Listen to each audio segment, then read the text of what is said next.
انہوں نے کھانا کھانا شروع کیا۔ تھوڑی ہی دیر میں وہ بیسٹ وہاں آ گیا۔ اسے دیکھتے ہی بیوٹی بہت ڈر گئی کیونکہ بیسٹ اتنا ہی ڈرونا تھا جتنا اس کے والد نے اسے بتایا تھا۔ بیسٹ نے بڑے پیار سے اس سے سوال کیا، کیا آپ یہاں اپنی مرضی سے آئی ہیں؟ بیوٹی نے ہاں میں سر ہلایا۔ تو پھر کل صبح آپ کے والد یہاں سے چلے جائیں گے اور پھر دوبارہ نہیں آئیں گے۔ بیوٹی جب اگلی صبح اٹھی تو اس کے والد جا چکے تھے اور مزیدار ناشتہ اس کا انتظار کر رہا تھا۔ اس نے ناشتہ کیا، پھر کچھ دیر سوچتی رہی، پھر وہ باہر باغ میں ٹہلنے کے لیے چلی گئی۔ باغ میں گلاب دیکھتے ہی وہ اداس ہو گئی۔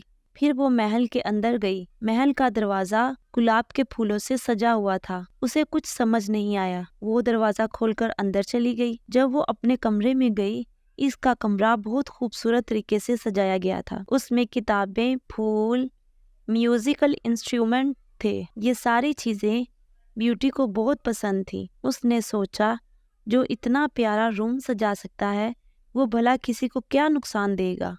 پھر اس نے ایک کتاب اٹھائی جس پر گولڈن سیاہی سے کچھ لکھا ہوا تھا، صاحبہ آپ کی خواہش میرے لیے حکم ہے۔ یہ پڑھ کر بیوٹی کچھ سوچنے لگی اور پھر بولی، کاش میں اپنے والد کو دیکھ پاتی۔ جیسے ہی بیوٹی نے یہ بولا، سامنے آئینے میں اسے اپنے والد کی تصویر نظر آئی۔ بیوٹی یہ دیکھ کر بہت خوش ہوئی۔ اسی رات ڈنر کے وقت بیسٹ پھر وہاں آیا اور بولا، کیا میں آپ کے ساتھ کھانا کھا سکتا ہوں؟ تو بیوٹی بولی، یہ محل آپ کا ہے تو آپ مجھ سے کیوں پوچھ رہے ہیں؟ تو بیسٹ بولا، نہیں، اب یہ سب کچھ آپ کا ہے، اگر آپ چاہیں تو میں ابھی یہاں سے نکل جاؤں گا۔ یہ سن کر بیوٹی کو بہت حیرانی ہوئی۔ پھر وہ بولا، بیوٹی کیا میں واقعی بدصورت ہوں؟ بیوٹی کو سمجھ میں نہیں آ رہا تھا کہ وہ کیا بولے۔ پھر اس نے ہاں میں سر ہلا دیا۔ پھر بیسٹ دھیمی آواز میں بولا، کیا تم مجھ سے شادی کرو گی؟ اس بار بیوٹی تھوڑا غصے میں بولی، نہیں۔ اس بات پر بیسٹ اداس ہو کر وہاں سے واپس چلا گیا۔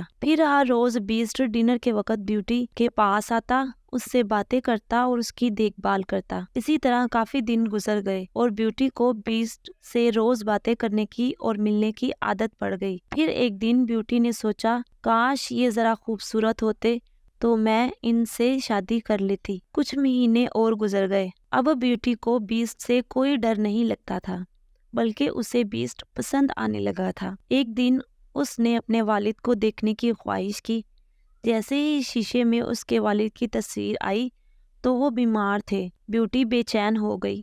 وہ بیسٹ کے پاس گئی اور گھر جانے کا پوچھا کیونکہ اسے اپنے والد کی دیکھ بھال کرنی تھی۔ بیسٹ بولا، بالکل آپ جا سکتی ہیں، لیکن اگر آپ واپس نہ آئیں تو میں دکھ سے مر جاؤں گا۔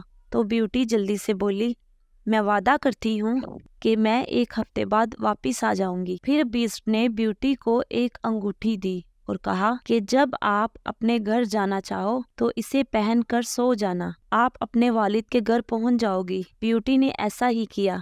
جب شام ہوئی تو وہ انگوٹھی پہن کر سو گئی۔ اگلی صبح جب وہ اٹھی تو وہ اپنے والد کے گھر میں تھی۔ وہ اپنے پرانے کمرے اور بیڈ کو دیکھ کر بہت خوش ہوئی۔ پھر وہ اپنے والد کے پاس گئی۔ اس کے والد کی آدھی بیماری تو بیوٹی کو دیکھ کر ہی غائب ہو گئی۔ اسی دوپہر بیوٹی کی بہنیں جن کی شادی ہو چکی تھی وہ بھی اپنے والد سے ملنے آئیں۔ گھر میں بیوٹی کو دیکھ کر انہیں بہت غصہ آیا۔ انہوں نے اسے نئے جال میں پھنسانے کی کوشش کی اور بیوٹی کو ایک ہفتہ اور رکنے کے لیے کہا تاکہ بیسٹ غصے میں آ جائے اور اسے مار ڈالے۔ دونوں بہنیں بیوٹی کے پاس جا کر رونے لگی اور کہا کہ ہم اداس ہو گئی تھی، ہمارا دل ہے کہ تم ایک ہفتہ اور ہمارے پاس رہ جاؤ۔ تو بیوٹی مان گئی۔ کچھ دنوں میں ہی بیوٹی کو بیسٹ کی یاد آنے لگی۔ اس رات جب بیوٹی سوئی تو اس نے خواب میں دیکھا کہ بیسٹ باغ میں بے ہوش ہو کر گرا ہوا ہے۔ وہ ایک دم سے گھبرا کر اٹھ گئی۔ اس نے جلدی سے وہ انگوٹھی اتاری اور پھر سو گئی۔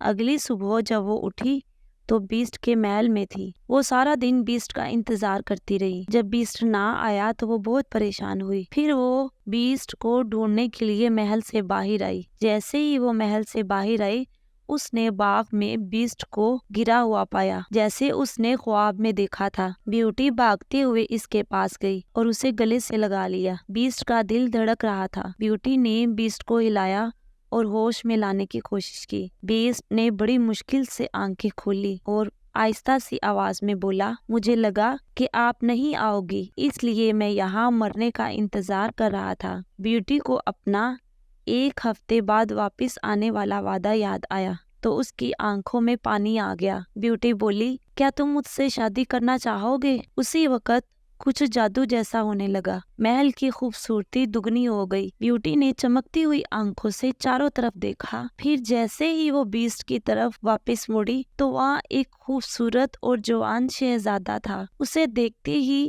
بیوٹی گھبرا گئی اور دور ہو کر پوچھا، آپ کون ہیں؟ یہاں تو بیسٹ تھا، کہاں ہے وہ؟ شہزادے نے اسے جواب دیا، میں ہی وہ بیسٹ ہوں۔ ایک عورت نے مجھ پر جادو کر دیا تھا اور مجھے ایک بھیانک بیسٹ بنا دیا تھا۔ اگر آپ دل سے مجھے شادی کے لیے نہیں پوچھتی تو مجھے ساری زندگی وہی بیسٹ بن کر گزارنا پڑتی۔ بیوٹی یہ سن کر بہت خوش ہوئی، پھر ان دونوں نے شادی کر لی اور ہنسی خوشی زندگی گزارنے لگے۔